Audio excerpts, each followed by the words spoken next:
پروردگار بحروں بر، پروردگار بحروں بر۔ اعوذ باللہ من الشیطان الرجیم، بسم اللہ الرحمن الرحیم۔ ان اللہ وملائکتہ یصلون علی النبی یا ایہا الذین آمنوا صلوا علیہ وسلموا تسلیما۔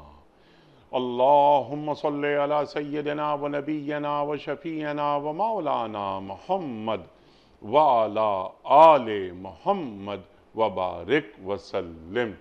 محترم خواتین و حضرات، السلام علیکم۔ پیام صبح کے ساتھ ایک بار پھر حاضر میں ہوں آپ کا میزبان انیق احمد۔ خواتین و حضرات، آپ اور ہم جانتے ہیں کہ پیر، منگل، بدھ اور جمعرات ان 4 دنوں میں ہم قرآن کریم کی مختلف آیات پر بات کرواتے ہیں اپنے ملک کے جید علماء سے، لیکن جمعہ اور ہفتہ 2 دن سوال و جواب کے لیے ہوتے ہیں، آپ کے سوالات اور ہمارے عہد کے ایک جید مفتی صاحب کے جوابات قرآن و سنت کی روشنی میں۔ یہ 2 دن ہم نے رکھے ہیں اس لیے کہ ہمارے ذہنوں میں کوئی کنفیوژن باقی نہ رہے۔ ہمارے دین کے پاس دنیا کے ہر مسئلے کا حل موجود ہے، بس کسی اہل نظر کی صحبت اختیار کرنا ضروری ہوتا ہے۔ آج کے ہمارے معزز مہمان ہیں محترم مفتی منیب الرحمان صاحب۔ خواتین و حضرات، مفتی منیب الرحمان صاحب ہمارے ملک کا ایک جانا مانا نام۔ پیام صبح کا لازمی جز آپ تشریف لاتے ہیں اور ہمیشہ ہم مفتی صاحب سے سیکھتے ہیں۔ لاتعداد کتابوں کے مصنف محترم مفتی منیب الرحمان صاحب اور روزنامہ دنیا کے مستقل کالم نگار۔ مفتی صاحب کو خوش آمدید کہتے ہوئے پروگرام کا آغاز اللہ تعالیٰ کے بابرکت نام سے، سورہ جمعہ اور آیت نمبر 2۔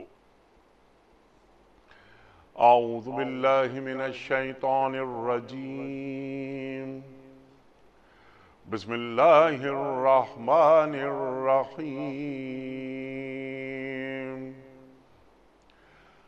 هو الذي بعث في الأميين رسولا منهم يتلو عليهم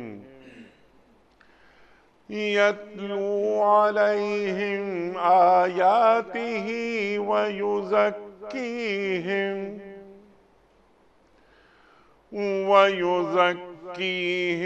ويعلمهم الكتاب والحكمة وإن كانوا من قبل لفي ضلال مبين۔ صدق اللہ العظیم۔ وہی ہے جس نے امیوں کے اندر ایک رسول صلی اللہ علیہ وآلہ وسلم خود انہی میں سے اٹھائے جو انہیں اس کی آیات سناتے ہیں اور ان کی زندگیوں کو سنوارتے ہیں اور ان کو کتاب و حکمت کی تعلیم دیتے ہیں، حالانکہ اس سے پہلے وہ کھلی گمراہی میں پڑے ہوئے تھے۔ محترم مفتی منیب الرحمان صاحب کی خدمت میں آج کے پروگرام کے حوالے سے پہلا سوال، یہ سوال ہے عبداللہ صاحب کا کراچی سے۔ سوال یہ ہے کہ مفتی صاحب، قرآن کریم میں لفظ صدقہ کئی جگہ آیا ہے، یہ لفظ کن معنوں میں آتا ہے اور اس کی زکوٰۃ، انفاق اور ایتائے مال سے کیا تعلق ہے؟ بسم اللہ الرحمن الرحیم۔ الحمدللہ رب العالمین، الصلاة والسلام علی رحمت للعالمین، سیدنا و مولانا محمد اللہم صلی وعلی اللہ آلہ وصحبہ اجمعین۔ انیق صاحب، بندہ مومن اللہ تبارک و تعالیٰ کے دیے ہوئے مال میں سے اللہ تبارک و تعالیٰ کی راہ میں جو خرچ کرتا ہے اس کے لیے قرآن کریم میں زکوٰۃ کا لفظ بھی آیا ہے، انفاق کا لفظ بھی آیا ہے، ایتائے مال یعنی مال دینے کا لفظ بھی آیا ہے، اور صدقہ کا لفظ بھی آیا ہے۔ دراصل اللہ کی راہ میں خرچ کرنے کے لیے ہم پر جو مالی حقوق واجب ہیں وہ دو طرح کے ہیں، ایک صدقات واجبہ اور ایک صدقات نفلی۔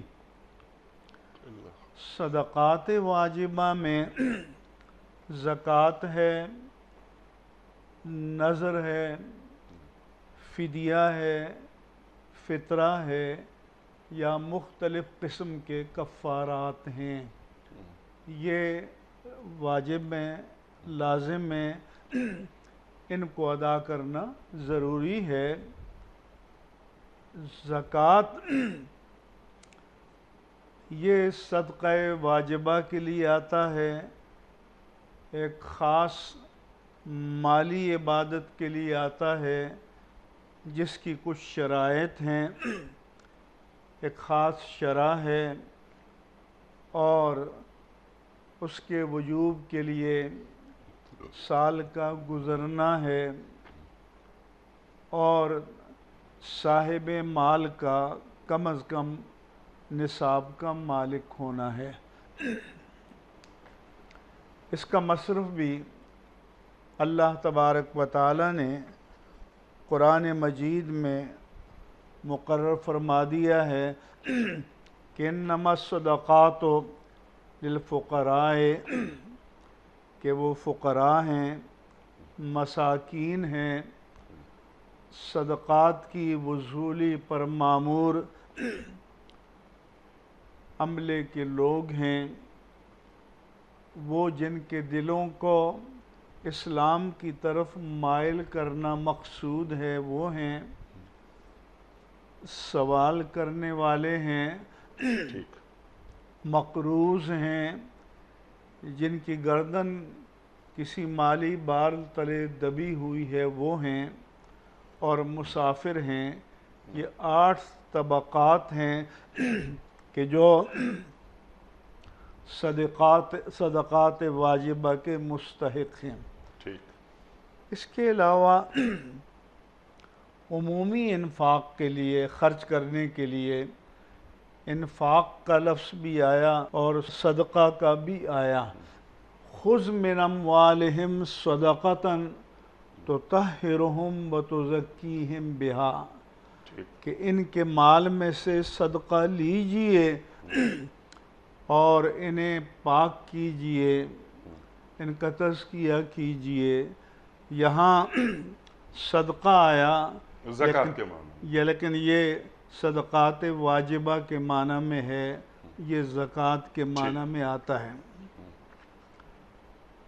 اسی طرح سے بیوی کا جو حق مہر ہوتا ہے اسے دال کی پیش کے ساتھ صدقہ کہتے ہیں، کہ اللہ تعالیٰ فرماتا ہے کہ تم ان کو وآتوا النساء صدقاتہن نحلا، کہ عورتوں کو ان کے مہر ان کو دے دو، لیکن فرمایا کہ فَإِن طِبْنَ لَكُمْ عَنْ شَيْءٍ مِّنْهُ نَفْسًا فَكُلُوهُ هَنِيًّا مَرِيًّا، اگر خوش دلی سے اپنے مہر میں سے کچھ شوہر کو دے دیں، کوئی جبر نہ ہو، دباؤ نہ ہو، تو اسے خوش دلی سے کھاؤ۔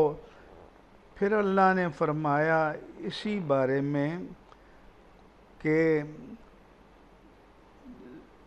سود کے بارے میں قرآن کریم میں فرمایا اللہ تعالیٰ نے کہ یا ایھا الذین آمنوا اتقوا اللہ وذروا ما بقی من الربا، اے مومنو اللہ سے ڈرو اور تمہارا کوئی سودی مطالبہ کسی کے ذمے ہے اسے چھوڑ دو، اس کا مطالبہ نہ کرو۔ ان کنتم مؤمنین، اگر تم مومن ہو، فَإِن لَّمْ تَفْعَلُوا، اگر تم یہ نہ کرو تو فَأْذَنُوا بِحَرْبٍ مِّنَ اللَّهِ وَرَسُولِهِ، پھر اللہ اور اس کے رسول سے اعلان جنگ ہے۔ پھر فرمایا کہ وَإِن تُبْتُمْ فَلَكُمْ رُءُوسُ أَمْوَالِكُمْ، اگر تم توبہ کر لو، جو ماضی کا تمہارا سودی معاملات تھے تو سود تو نہیں لوگے لیکن اصل زر تم لے سکتے ہو۔ لا تظلمون ولا تظلمون، نہ تم ظلم کرو گے نہ تم پر ظلم کیا جائے گا۔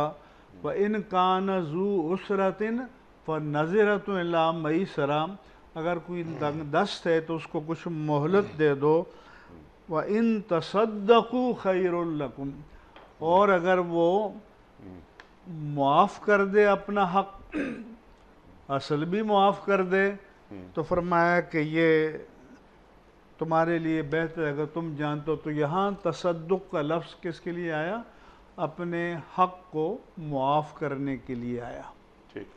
اسی طرح سے اللہ فرماتا ہے وَكَتَبْنَا عَلَيْهِمْ، ہم نے ان پر واجب کر دیا ہے کہ جان کے بدلے میں جان، آنکھ کے بدلے میں آنکھ، ناک کے بدلے میں ناک، اور فرمایا کہ کان کے بدلے میں کان اور دانت کے بدلے میں دانت، وَالْجُرُوحَ قِصَاص، اور اگر زخمی کیا ہے تو اس کا قصاص ہوگا۔ فَمَن تَصَدَّقَ بِهِ فَهُوَ كَفَّارَةٌ لَّهُ، لیکن جو اپنا حق معاف کر دے تو یہ اس کے اپنے گناہوں کا کفارہ بن جائے گا، اور یہ رقم صدقے کی مد میں چلی جائے گی۔ تو اس کو حق کی معافی کو بھی اللہ تبارک و تعالیٰ نے تصدق سے تعبیر فرمایا۔ سبحان اللہ، سبحان اسی طرح قرآن مجید میں حدیث میں فرمایا کہ کل سلامہ من الناس علیہ صدقہ، انسان کے ہر جوڑ پر صدقہ واجب ہے۔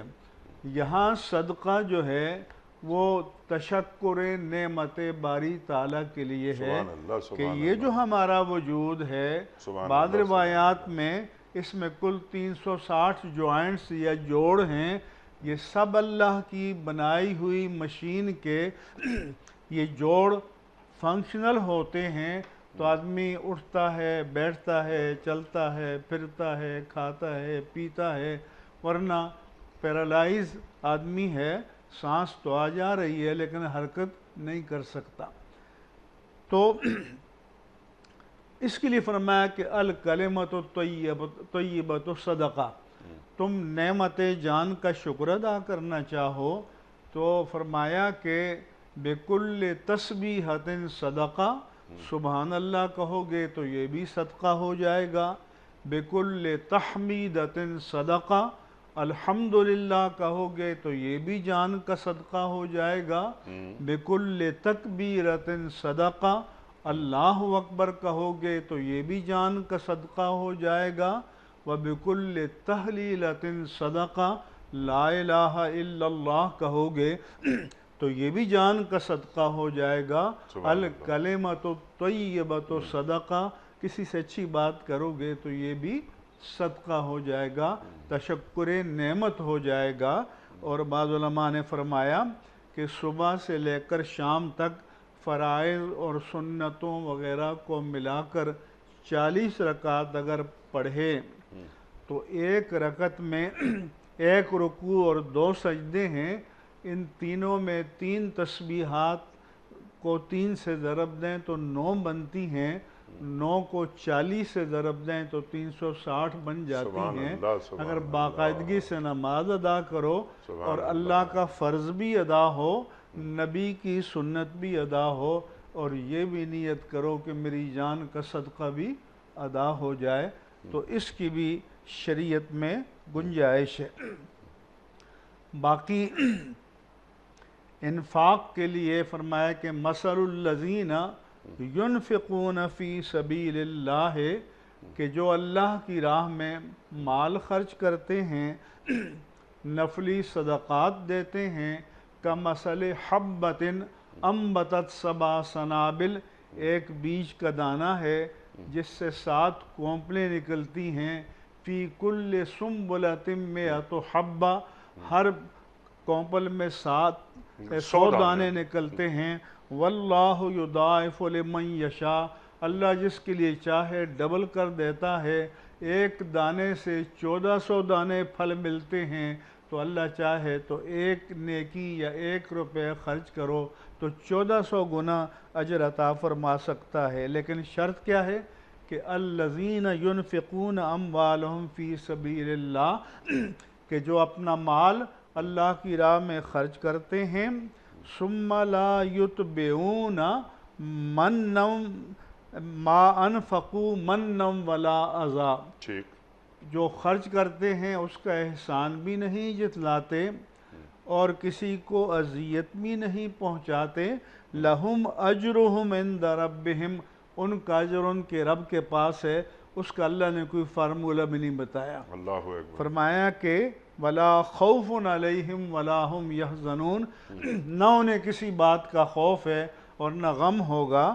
اور پھر فرمایا کہ قول معروف خیر من صدقۃ یتبعھا اذی، اگر صدقہ دے کر اذیت پہنچاؤ، جتلاؤ، تو اس کی بجائے کسی کو اچھی بات کہہ دینا یہ زیادہ بہتر ہے۔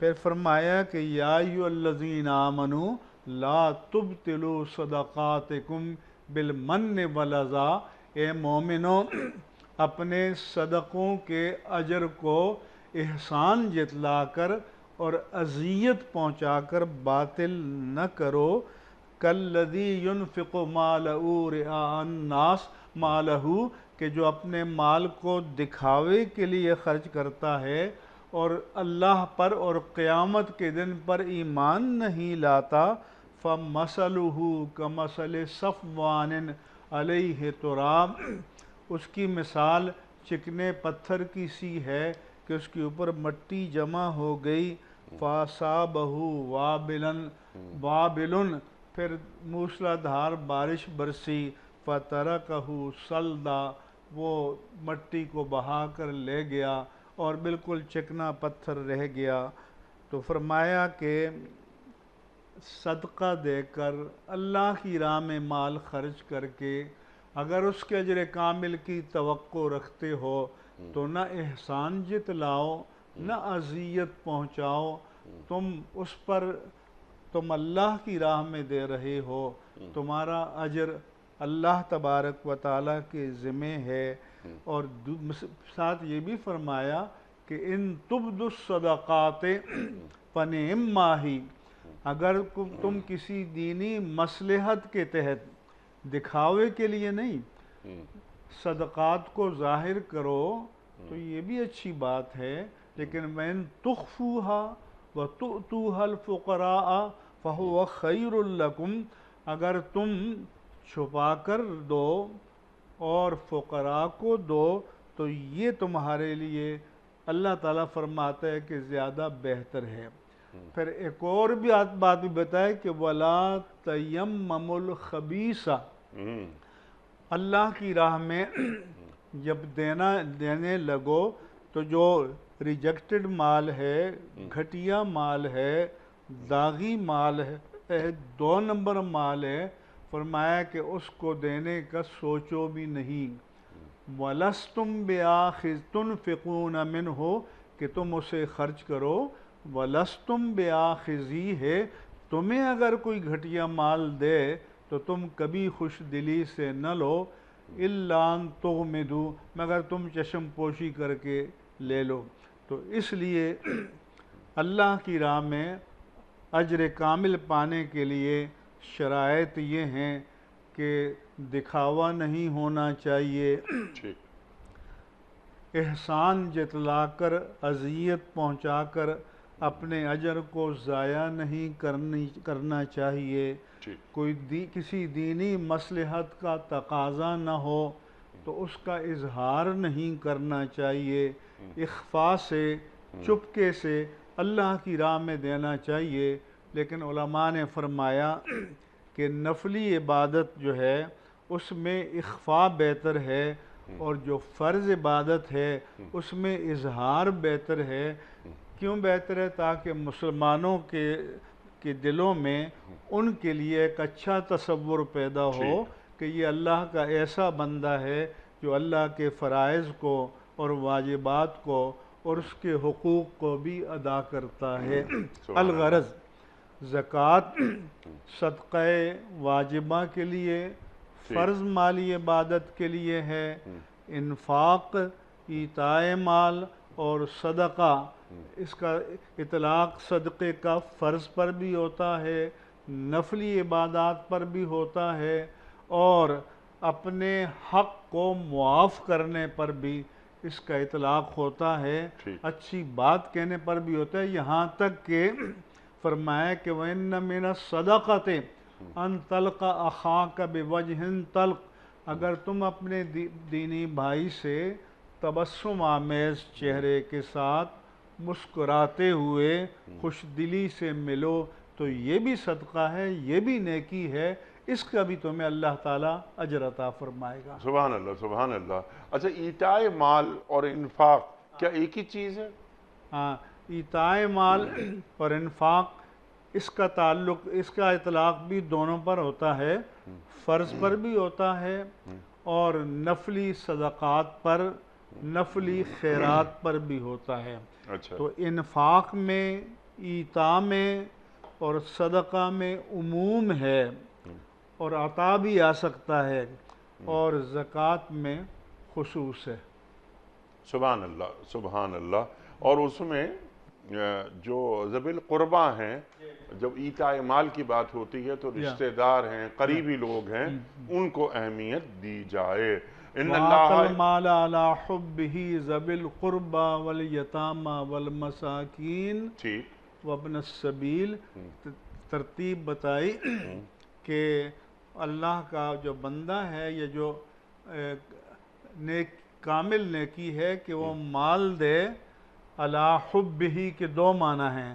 ایک معنی یہ ہے کہ باوجود کہ اسے خود مال کی چاہت ہے پھر بھی دے، دوسری معنی یہ ہے کہ کسی دنیاوی غرض کے لیے نہیں بلکہ اللہ کی محبت میں دے، قرابت داروں کو، یتیموں کو، مسکینوں کو، مسافروں کو، کہ جن کی گردن کسی مالی بوجھ تلے دبی ہوئی ہو، ان کو دو۔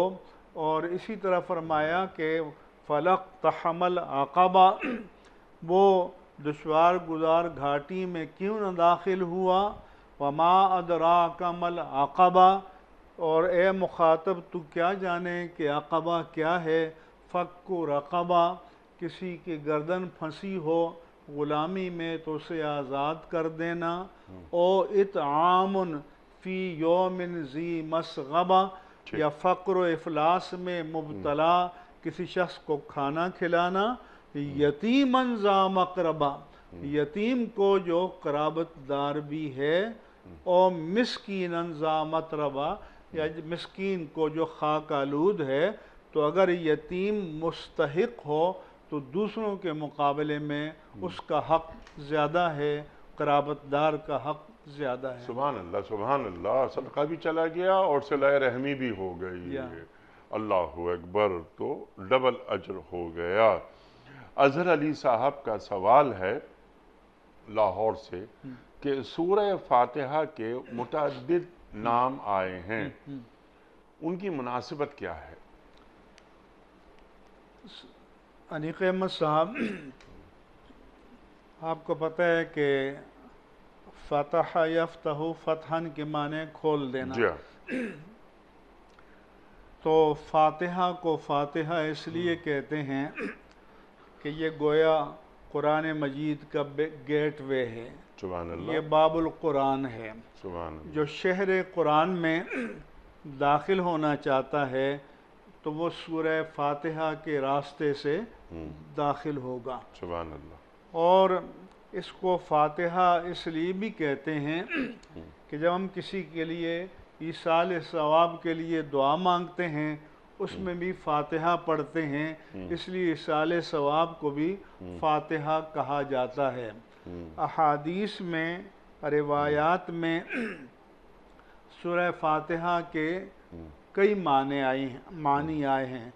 اس کی اہمیت کا عالم یہ ہے کہ اللہ نے فرمایا کہ لا صلاۃ لمن لم یقرأ بفاتحۃ الکتاب، کہ جو نماز میں سورہ فاتحہ نہ پڑھے اس کی نماز ہی نہیں ہے، کامل ادائیگی ہی نہیں ہو سکتی۔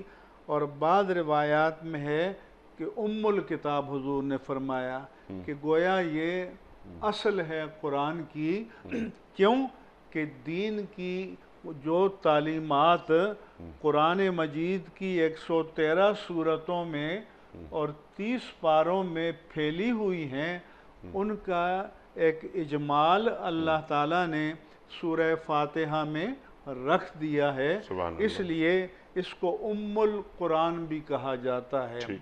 رسول اللہ صلی اللہ علیہ وآلہ وسلم نے اس کو سب المثانی بھی فرمایا۔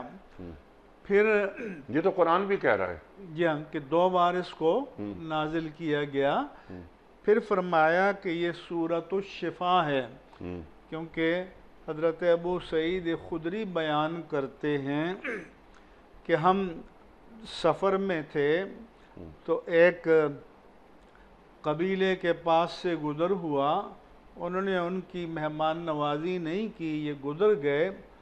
جب یہ گزر گئے تو پیچھے سے آواز آئی کہ بھئی آپ لوگوں میں سے کسی کو بچھو یا سام کے کانٹے کا دم آتا ہے؟ تو کہنے لگے کہ میں نے کہا کہ آتا ہے۔ ہم چلے گئے، اللہ اکبر، تو ہم نے سورہ فاتحہ پڑھ کر دم کیا اور اللہ نے اسے شفا دے دی۔ انہوں نے ہمیں 30 بکریاں اس کے انعام یا اجر کے طور پر دے دی۔ ہم میں آپس میں اختلاف ہو گیا کہ یہ تو ہم نے قرآن پڑھ کر دم کیا ہے، فاتحہ پڑھ کر دم کیا ہے، تو اس کی اجرت لینی چاہیے یا نہیں۔ 2 آراء ہو گئیں، چنانچہ انہوں نے توقف کیا اور رسول اللہ صلی اللہ علیہ وسلم کی بارگاہ میں گئے تو آپ نے فرمایا کہ ان احق ما اخذتم علیہ اجرا کتاب اللہ، کوئی بات نہیں، یہ تمہارے لیے جائز ہے، جس چیز پر تم کوئی اجر لو تو اس میں قرآن زیادہ حقدار ہے اور اس میں میرا بھی حصہ رکھو۔ مطلب یہ تھا کہ اگر حضور خود نہ لیتے تو صحابہ کو پھر بھی تردد ہوتا کہ ہماری دلداری کے لیے حضور نے اجازت دے دی، تو اس لیے اس کو سورۃ الشفا بھی کہتے ہیں اور سورۃ الرقیہ بھی کہتے ہیں کہ اس کو پڑھ کر دم کیا جا سکتا ہے۔ پھر اس کو سورۃ الدعا بھی کہتے ہیں، کیونکہ ہم الحمدللہ رب العالمین الرحمن الرحیم مالک یوم الدین ایاک نعبد و ایاک نستعین کے بعد اہدنا الصراط المستقیم دعا مانگتے ہیں۔ تو چونکہ اس میں دعا کا سورۃ الدعا بھی کہتے ہیں، سورۃ المسئلہ بھی کہتے ہیں کہ اللہ کی بارگاہ میں سوال کرنے کا سلیقہ آ جاتا ہے کہ اللہ سے مانگنا ہو، پہلے اس کی حمد و ثنا بیان کرو، اس کی شان بیان کرو، اور اس کے بعد جو تمہاری جائز تمنا ہو، آرزو ہو، وہ اس کی بارگاہ میں پیش کرو۔ اور اس کو سورۃ الصلاۃ بھی کہتے ہیں، کیونکہ رسول اللہ صلی اللہ علیہ وآلہ وسلم نے ایک حدیث پاک میں فرمایا کہ قسمت الصلاۃ بینی و بین عبدی، کیونکہ یہ 7 آیات ہیں، فرمایا کہ اللہ تعالیٰ نے کہ میں نے نماز کو اپنے اور اپنے بندے کے درمیان برابر برابر تقسیم کر دیا ہے۔ جب بندہ پڑھتا ہے کہ الحمدللہ رب العالمین تو اللہ تعالیٰ فرماتا ہے کہ حمدنی ربی، میرے بندے نے میری حمد بیان کی۔ سبحان اللہ۔ جب بندہ پڑھتا ہے کہ الرحمن الرحیم تو اللہ کی طرف سے ندا آتی ہے کہ اسنا علی عبدی، میرے بندے نے میری ثنا بیان کی۔ جب بندہ پڑھتا ہے کہ مالک یوم الدین، وہ مالک ہے روز جزا کا، تو غیب سے ندا آتی ہے کہ مجدنی عبدی، میرے بندے نے میری عظمت کو، بزرگی کو، شان کو بیان کیا۔ سبحان اللہ۔ جب بندہ پڑھتا ہے کہ ایاک نعبد و ایاک نستعین، اے اللہ ہم تیری ہی عبادت کرتے ہیں اور تجھ ہی سے مدد مانگتے ہیں، تو اللہ فرماتا ہے کہ ھذا بینی و بین عبدی، یہ چوتھی آیت میرے اور میرے بندے کے درمیان مشترک ہے، عبادت میرے لیے ہے اور استعانت بندے کے لیے ہے۔ پھر جب بندہ پڑھتا ہے کہ اہدنا الصراط المستقیم صراط الذین انعمت علیہم غیر المغضوب علیہم ولا الضالین، تو اللہ فرماتا ہے کہ وَھَذَا لِعَبْدِي وَلِعَبْدِي مَا سَأَلَ، یہ میرے بندے کے لیے ہے اور میرے بندے نے جو مانگا اسے عطا کیا جائے گا۔ تو یہاں اللہ نے فرمایا کہ میں نے نماز کو تقسیم کر دیا، حالانکہ تقسیم تو سورہ فاتحہ کی بتائی، تو اس سے معلوم ہو کہ اللہ نے سورہ فاتحہ کو نماز سے تعبیر کیا۔ کبھی جز سے کل کو تعبیر کیا جاتا ہے، کیونکہ سورہ فاتحہ پڑھے بغیر کوئی نماز مکمل نہیں ہوتی۔ یہ اللہ کے رسول فرما رہے ہیں صلی اللہ علیہ وآلہ وسلم۔ اللہ اکبر، بالکل واضح ہو گئی یہ بات۔ اگلا سوال ہے عبد الوحید صاحب کا مظفر آباد سے۔ سوال ان کا یہ ہے کہ کیا ماں کے بلانے پر نماز توڑی جا سکتی ہے؟ انیق احمد صاحب، اس حوالے سے ایک تو قرآن کی آیہ مبارکہ ہے، ایک صحیح بخاری میں حدیث جریج ہے، ٹھیک، جو قرآن مجید کی آیت ہے کہ یا ایھا الذین آمنوا استجیبوا للہ وللرسول اذا دعاکم لما یحییکم، اے مومنو اللہ اور اس کے رسول کی پکار پر لبیک کہو، اذا دعاکم، جب وہ تمہیں بلائیں اس کے لیے جس میں تمہارے لیے حیات ایمانی ہے، حیات روحانی ہے۔ تو پیچھے ذکر ہے اللہ اور اس کے رسول کا، اور دعا واحد کا صیغہ ہے کہ جب وہ بلائیں، تو علماء نے فرمایا کہ اس طرف اشارہ ہے کہ نبی کا بلانا بھی اللہ ہی کا بلانا ہے۔ سبحان اللہ۔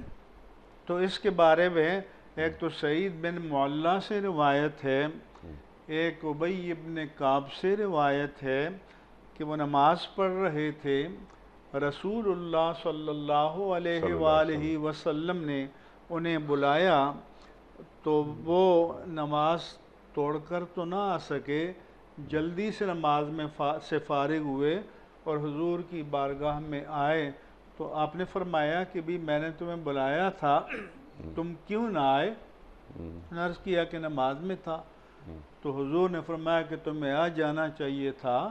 تو اس سے معلوم ہوا کہ اگر فرض نماز بھی پڑھ رہا ہے اور اللہ کے نبی بلائیں تو اس کو جہاں نماز ہے وہیں چھوڑ کر آ جانا چاہیے، وہ اللہ کے نبی کی بات سنیں اور پھر جا کر جہاں سے نماز رکی ہے وہاں سے جاری کریں۔ ایک اور حدیث میں ہے کہ حضور انور صلی اللہ علیہ وآلہ وسلم نے 4 رکعت والی نماز میں 2 رکعت کے بعد سلام پھیر دیا، تو صحابی نے پوچھا اقصرت الصلاۃ ام نسیت یا رسول اللہ، یا رسول اللہ نماز میں تخفیف ہو گئی ہے، 4 کی بجائے 2 ہو گئی ہیں، یا آپ بھول گئے ہیں؟ آپ نے فرمایا کہ کل ذالک لم یکن، ایسا تو کچھ نہیں ہوا۔ انہوں نے کہا کچھ تو ہوا ہے، تو آپ کھڑے ہوئے، بقیہ 2 رکعت پڑھی، نماز مکمل کر دی۔ تو یہاں علماء بتاتے ہیں کہ اس سے معلوم ہے کہ نبی کے ساتھ کلام کرنے سے نماز نہیں ٹوٹتی، کیوں کہ نبی کہ بلانے پر آنا یہ بھی عبادت ہے، تو آدمی عبادت سے عبادت کی طرف گیا، نماز سے خارج نہ ہوا۔ ٹھیک۔ ایک علماء کا قول اس حوالے سے یہ ہے۔ اس کے علاوہ صحیح بخاری میں حضرت جریج تھے جو دین مسیحی پر تھے، تو انہوں نے ایک ولی تھے، اپنا بستی سے باہر مٹی کا گرجا صومعہ بنا رکھا تھا، اس میں نماز پڑھتے رہتے تھے۔ ان کی والدہ آئیں تو ان کو بلایا، جریج وہ نماز میں تھے، تردد ہوا کہ یا رب امی و صلاتی، یا اللہ اب نماز پڑھ رہا ہوں، ماں کی بات مانوں، نماز توڑ دوں یا جاری رکھوں؟ توڑ نہ سکے، نماز جاری رکھی۔ نماز کے بعد بھول گئے کہ ماں نے بلایا تھا۔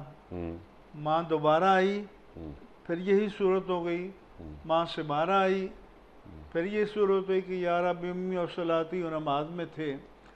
تو ماں کو غصہ آ گیا، تو اس نے کہا کہ تمہیں موت نہ آئے جب تک کہ تم فاحش عورتوں کا منہ نہ دیکھو۔ وقت گزر گیا، ایک عورت تھی، بکریاں چراتی تھی، تو اس سے کہا کہ تم کسی نے کہ اس بندے کو ورگلا کے دکھاؤ، اس نے کہا میں دکھاؤں گی۔ اس نے ان کو اپنی طرف مائل کیا، اٹریکٹ کیا، لیکن وہ انہوں نے کوئی پرواہ نہیں کی۔ تو اس نے کہا اچھا میں انتقام لوں گی۔ پھر اس کا بچہ پیدا ہوا، تو اس سے لوگوں نے پوچھا کہ بھئی یہ بچہ کہاں سے آ گیا، شادی تو تمہاری ہے نہیں؟ وہ لے آئی کہ یہ جو گرجے میں ہے، یہ جو اللہ اللہ کرتا رہتا ہے، تو یہ اس کا ہے۔ تو آپ کو پتہ ہے کسی نیک بندے پر کوئی جھوٹی تہمت بھی لگائے تو لوگ فوراً ریئیکٹ کرتے ہیں، آیا گرجا توڑ دیا، ان کو مار مار کر لہو لہان کر دیا۔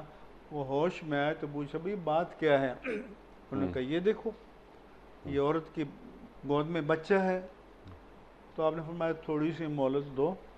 وہ گئے، انہیں یاد آ گیا کہ میں نے ماں کی بات نہیں سنی تھی، 2 رکعت نماز پڑھی، اللہ پاک سے التجا کی، اور واپس آیا اور اس بچے کو ایسے کچوکا دیا، اور تو بچے نے اشارہ کیا کہ میں اس چرواہے سے ہوں۔ تو جن بچوں نے ماں کی گود میں کلام کیا ہے، ان میں سے ایک تو حضرت عیسیٰ علیہ السلام ہیں، ان میں سے ایک یہ بھی بچہ ہے جس کی ذریعے اللہ تعالیٰ نے جریج کی برات کو ثابت کیا، اور پھر لوگ پشیمان ہوئے، کہا کہ ہم آپ کو سونے کا گرجا بنا کے دیتے، انہوں نے کہا نہیں سونے کا نہیں، وہی مٹی کا بنا دو، تمہاری مہربانی۔ اس پر علماء نے فرمایا کہ شاید پچھلی شریعتوں میں ماں کے لیے فرض نماز کو توڑنا بھی واجب تھا، اچھا، اور ہماری شریعت میں چاروں ائمہ نے کہا ہے کہ اگر فرض نماز پڑھ رہا ہے تو جلدی سے فارغ ہو کر ماں کی بات جا کر سنیں، اور اگر نفل نماز پڑھ رہا ہے تو نماز توڑ دے اور جا کر ماں کی بات سنے، ان کی حکم کی تعمیل کرے، اور پھر آ کر جو نفل کو توڑ دیا اس کی قضا کر لے۔ تو یہ ماں کے حقوق میں سے ہے۔ باپ بلائے تو فرمایا کہ نماز نہ توڑو، نماز سے فارغ ہو کر ان کی بات کو مان لو، کیونکہ ماں کا حق جو ہے وہ باپ سے زیادہ 3 گنا زیادہ ہے۔ سبحان اللہ۔ یعنی اگر ماں بلائے اور فرض نماز پڑھی جا رہی ہے تو نماز نہیں توڑی جائے گی، لیکن اگر وہ نوافل ادا کر رہا ہے، ماں بلائے تو نفل نماز توڑی جا سکتی ہے۔ ماں کی جا کے بات سنے، تعمیل کرے، اور پھر آ کر قضا پڑھ لے، کیونکہ جب جس نفل کی نیت کر دی جائے وہ واجب ہو جاتا ہے، اگر اس کو توڑتا ہے تو پھر اس کو قضا پڑھنی ہوگی۔ سبحان اللہ، سبحان اللہ۔ یہ بھی ایک نکتہ آپ نے یہاں ہمیں تعلیم کر دیا کہ جس نفل کی نیت کر لی جائے تو پھر وہ واجب ہو جاتی ہے. کسی بھی وجہ سے اگر وہ توڑ دیا یا وضو ٹوٹ گیا یا جیسے ماں نے بلا لیا یا کوئی اور سانپ بچھو آ گیا توڑ دیا تو اس صورت میں نماز توڑ دے گا اور پھر دوبارہ اس کو پڑھے. سبحان اللہ سبحان اللہ. مفتی صاحب کچھ ویڈیو کوئسچنز آپ کی خدمت میں. پہلا سوال مفتی صاحب کے لیے.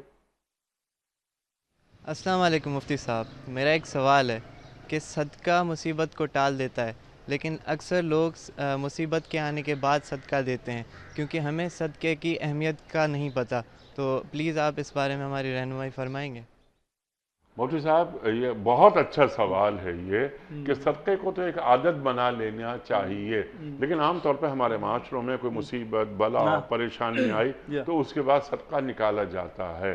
تو صدقہ مستقل بنیاد پر ایک پہلی بات تو جیسے آپ نے فرمایا کہ صدقہ نکالنا اپنی اپنی توفیقات کے مطابق اپنی عادت بنا لینا چاہیے، کیونکہ رسول اللہ صلی اللہ علیہ وآلہ وسلم نے فرمایا کہ الصدقۃ ترد البلاء، صدقہ مصیبت کو ٹال دیتا ہے.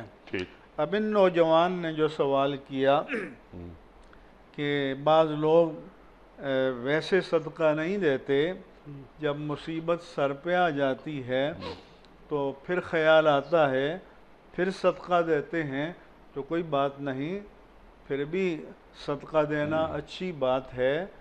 مصیبت ایک ہی نہیں ہے، یہ دنیا کو تو کہتے ہی دار المحن ہیں یا دار المصائب ہیں، تو جب بھی صدقہ دے گا تو آنے والی زندگی میں کوئی نہ کوئی مصیبت ٹل جائے گی، یا یہ جو مصیبت سر میں آ گئی ہے اللہ تعالیٰ اس میں تخفیف فرما دے گا، اور صدقہ بجائے خود وسیلہ اجر ہے، وسیلہ ثواب ہے، نیکی ہے، تو وہ کسی بھی صورت میں ضائع نہیں ہوتا.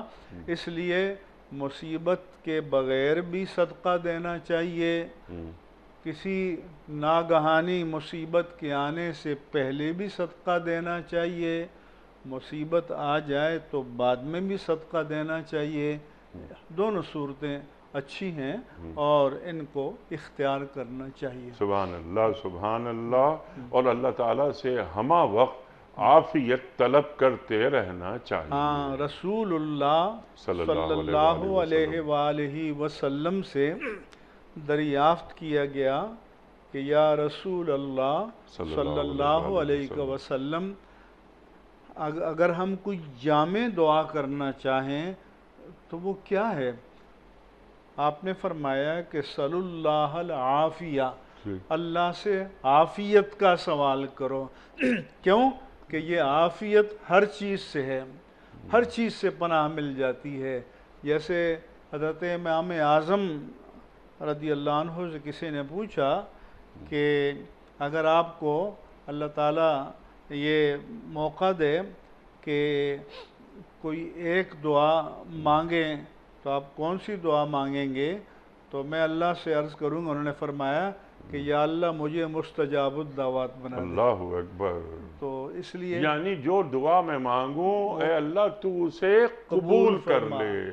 تو اور اللہ اس بات پر قادر ہے. سبحان اللہ سبحان اللہ سبحان اللہ سبحان اللہ. اللہ اکبر اللہ اکبر. اگلا سوال آپ کی خدمت میں. السلام علیکم مفتی صاحب، میرا سوال یہ ہے کہ سنا ہے کہ پورے دن میں ایک وقت ایسا ہوتا ہے کہ انسان کی دعا قبول ہوتی ہے، کیا یہ شرعاً درست ہے؟ پورے دن میں کوئی ایک وقت ایسا آتا ہے کہ جب دعا قبول ہو جاتی ہے، شرعاً ایسا ہے؟ پہلی بات تو یہ ہے، یہ ہمارے نوجوان اور سب ناظرین سے کو یہ مشورہ ہے کہ دعا کرنے کو اپنا وتیرہ اور عادت بنا لینی چاہیے. سبحان اللہ. اور مخصوص اوقات میں بھی، مخصوص مقامات پر بھی دعا کرنا اچھی بات ہے. جیسے حدیث میں آیا کہ امام جب خطبہ جمعہ کے لیے کھڑا ہو جائے تو نماز سے فراغت تک اس بیچ میں جو وقت ہے یہ قبولیت دعا کا ہے، اور اس میں جو دعا مانگیں گے اللہ قبول فرمائے گا. اسی طرح سے عصر سے لے کر مغرب تک جو وقت ہے اس میں اللہ سے دعا مانگنا چاہیے. اور اس لیے بعض اللہ والے عصر کے بعد مسجد میں اعتکاف کے لیے بیٹھ جاتے ہیں سبحان اللہ سبحان تاکہ اللہ. جو بھی لمحہ اجابت دعا ہو وہ نصیب ہو جائے اور اللہ تبارک و تعالی قبول فرما لے. واہ. جو مقدس راتیں ہیں ان میں بھی دعا مانگنا چاہیے، اور ویسے جب بھی ذہن متوجہ ہو حضوری قلب کے ساتھ اللہ سے دعا مانگنی چاہیے، کیونکہ جب اس نے اجابت دعا کا جو وعدہ فرمایا کہ اجیب دعوت الداعی اذا دعان فلیستجیبوا لی ولیؤمنوا بی لعلہم یرشدون، اس میں اللہ نے کسی وقت کے ساتھ اس کو مقید نہیں کیا. وقال ربکم ادعونی استجب لکم. آپ نے فرمایا کہ تم مجھے پکارو میں تمہیں جواب دوں گا، تمہاری دعا کو قبول فرماؤں گا. اور فرمایا کہ پیارے حبیب جب آپ سے میرے بندے میرے بارے میں سوال کریں، جی کیونکہ صحابہ نے پوچھا کہ ربنا قریب نناجی ہے ام بعید ننادی ہے، کہ ہمارا رب ہمارے قریب ہے کہ سرگوشی کے انداز میں اس سے مانگیں یا دور ہے کہ اونچی آواز سے مانگیں. تو اللہ نے فرمایا کہ جب اے پیارے حبیب آپ کے بندے میرے بارے میں آپ سے پوچھیں، میرے بندے آپ سے میرے بارے میں پوچھیں تو ان کو جواب دیں انی قریب، میں تمہارے قریب ہوں. نحن اقرب الیہ من حبل الورید، ہم بندے کی شہرک سے بھی زیادہ اس کے قریب ہیں. فلیستجیبوا لی، بس تمہیں چاہیے کہ مجھ سے دعا مانگو. ولیؤمنوا بی، اور تھوڑا سا میری بات بھی مان لو سبحان اللہ تاکہ تمہیں ہدایت جی نصیب ہو. سبحان اللہ سبحان اللہ. مفتی صاحب جلدی سے ایک سوال اور لے لیتے ہیں، 2 منٹ ہیں. جی اگلا سوال مفتی صاحب کے لیے. السلام علیکم مفتی صاحب، میرا سوال یہ ہے کہ کیا نالے پہ قائم مسجد یا گھر اس میں نماز ادا کی جا سکتی ہے؟ جی مفتی صاحب. حنیف احمد صاحب، اس کے